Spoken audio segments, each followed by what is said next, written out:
ABC Wednesday. Y'all complain all day. We want books. We want paper towels in the classroom. Bet you want raises too. I'm still waiting on the paper towels. Abbott Elementary returns with the new season. We asked the district for more after-school programs. They gave us $50 for class pets instead. Critics cheer. Abbott Elementary continues to be one of the funniest and most beloved shows on TV. What y'all doing out there? Taking bribes. Proud of y'all. Abbott Elementary. Season premiere Wednesday, 9:30, 8:30 Central on ABC and stream on Hulu. Hello, and welcome back to 3D Printing Basics. This is episode number 15, and in this episode, we're going to be going over the power consumption of 3D printers. But before we do that, I have a big announcement I want to make. We are almost at 50 5-star reviews on this podcast on Spotify. And so what I've decided to do is once we hit 50 5-star reviews, I'm going to buy myself an Ender 3. I just think it's a good idea for me to have one, and I want to relate to every one of my audience members as close as I possibly can. And I think getting an Ender 3 and tinkering with it, sharing my experiences with it is going to be the best way to do that. And at 100 5-star reviews, I'm going to be giving away a Soval SVO7 to one of my listeners. So stay tuned for that. I'm going to keep you updated. Hopefully we can hit 50 5-star reviews by the end of the year. So if you're listening and you're able to, please rate this 5 stars. I would really appreciate it. All right, with that being said, this episode is going to be all about power. We are going to talk about how much power 3D printers consume and what the cost of running these 3D printers can be. I'm sure a lot of you can relate to me in that when I was getting my first 3D printer, the power draw was a huge concern. I knew how long print times would get, and I didn't want my electric bill to be skyrocketing because of these long print times. However, come to find out, printers don't pull as much power as you think. Let's bust that myth and take a look at the numbers. First, let's talk about the different stages of pulling power. Just for reference, I'm going to be using a Bamboo Lab printer as my baseline because those are the only printers that I have. And so for the first stage is going to be the idle stage. So it's when your printer is on, it's not doing anything, it's just sitting there. And during that stage, it pulls about 25 watts. And the reason it pulls anything at all is because it's running the screen and also running some lights. And as well as sometimes it's running the fans. So it needs a little bit of power to be able to run all these things while it's idling. And if you are efficient, your printer shouldn't be idling for very long. So this is not a huge concern. The biggest power draw comes when heating up for obvious reasons. You need a lot of power to conduct the large amount of heat needed to get both the nozzle and the bed to temperature. This process pulls around 850 watts, which, yes, is a lot of power, but in the case of the Bamboo, it's only doing that for maybe a few minutes. Once it gets up to temperature, it requires far less power to actually keep it at these temperatures. So, again, it's a ton of power, but overall not a huge concern because it's only pulling this much power for a very short amount of time. Finally, the last stage, and what I think is the most important stage, is going to be when it is running. While the Bamboo Labs printer is running, it tends to pull, on average, 135 watts. This number can fluctuate up and down, but from what I've seen, it typically averages out at around 135. I think this is the most important number because 95% of the time that the printer is on, it's going to be running and printing something. So this is the number we should care about the most. And 135 watts is very low compared to household appliances. For example, that number is over 11 times less than a normal coffee maker. Now, of course, the difference is obviously going to be the runtime. I calculated the cost of running a Bamboo Labs printer 12 hours a day, every day, at 135 watts of power. For the cost per kilowatt, since I live in California, I use California's rate of around 29 cents per kilowatt.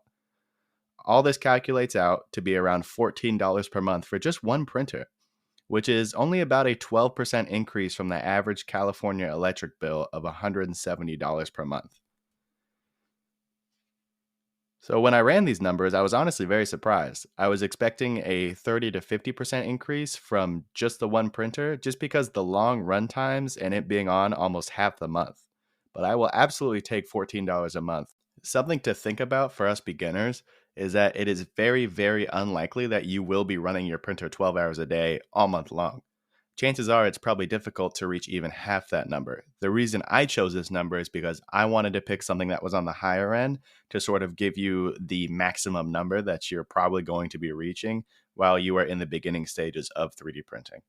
Also, I run a print farm with 5 printers running about this much on average, maybe even a little bit more. So I wanted to see what the numbers would look like for me. Please take into account your print time when running these printers. And speaking of your print time, if you want to calculate this yourself, please do. It's really easy. There is all the information you need online for the power draw of your printer, the cost of power in your state or country, and there are even cost per kilowatt calculators out there for you to use. That's what I used. I just simply looked up the cost per kilowatt of electricity in California, and a calculator popped up where all I had to do was put in, I have it right here, I'll look at it right now. You put in the wattage, you put in the daily usage, the number of hours, and the cost per kilowatts, which I also looked up to get the 29 cents in California. And then it calculated it for me. And it was really, really simple. It probably took me a solid 10 minutes to get all this done. So it's really simple and it's really fast to be able to calculate all this and get accurate numbers for yourself. I'm a big advocate for knowing all the numbers when it comes to your 3D printer, and these numbers are easy to find, so I highly suggest checking out for yourself. Another thing I wanted to talk about that relates to power is things like power outages and power surges. So there was a big problem at the beginning of the 3D printing space, specifically when the whole Ender 3 revolution kind of started. People were really nervous about fires starting from these 3D printers because they didn't have great fire protection, and they had this issue called thermal runoff where the temperature sensor would break in nozzles and then the temperature would just keep skyrocketing until it eventually got so hot that it would start a fire. And there were definitely a couple cases of this turning out very poorly. Now, thankfully, things have come a long way, and that's no longer an issue because 3D printers come stock with thermal runaway protection, and now they will immediately shut off. But another thing that is a problem are power outages and power surges. So most 3D printers come with what they call power outage protection, which basically what it does is when there's a sudden power stoppage or it's the printer itself stops getting power, it remembers where it stops, and when the power turns back on, the printer will pause, and you will theoretically be able to start it where it stopped and be able to continue with this print. However, the issue that I have with this is that it's never worked for me in the 3 or 4 times that there have been a power outage. And the reason for this is because what the printer remembers in terms of where it stops is it remembers what line or what layer of the print it was working on, and that's where it will stop. So say you're in the middle of working on one layer, you're halfway through it and the power goes out. The printer will stop and then start over from that layer. It won't start halfway in exactly where you stopped. And what this causes is a lot of layer skips when you start it up again, and it also causes layer bulging. And every single print that I've been working on that's happened during a power outage has been ruined because of this. So that's something that I think needs to be worked on in the 3D printing industry is the power outage protection. But one way you yourself can protect against power outages is getting what's called a UPS, an uninterrupted power supply. And what these guys do is they store power in the case of a power outage. You plug your 3D printer into this, and then you plug the UPS into the wall. And it can run your printer for up to 15 minutes after a power outage has occurred. Now, yes, that's not a whole lot, but power outages, especially here in California, most of the time they only last a couple minutes. So it would save an incredible amount of time for me if I was able to get some of these guys, and then it would run for the 5-10 minutes that the power's out, and then the power kicks on and the printer never actually stopped. That would be absolutely huge. And it's why I'm definitely going to buy some when I get more printers in my farm for sure. So that's just something to consider is watch out for power outages. And if you just get a normal power strip, normally they have surge protection, so not a whole lot to worry about there. But definitely look into a UPS if you are running super long prints and you're worried about a power outage occurring in your area. Well, there you have it. If your family is telling you no, we can't get another one, the power bill is going to kill us, show them this episode and use it to justify buying 5 more printers. I'm totally kidding, of course. Please don't put me in the middle of an argument. But I do hope that you learned a little something from today's episode and now have a little bit more insight about your 3D printer. Don't forget to like and subscribe and rate this 5 stars. Remember, once we hit 50 5-star reviews, I'm going to be doing a giveaway.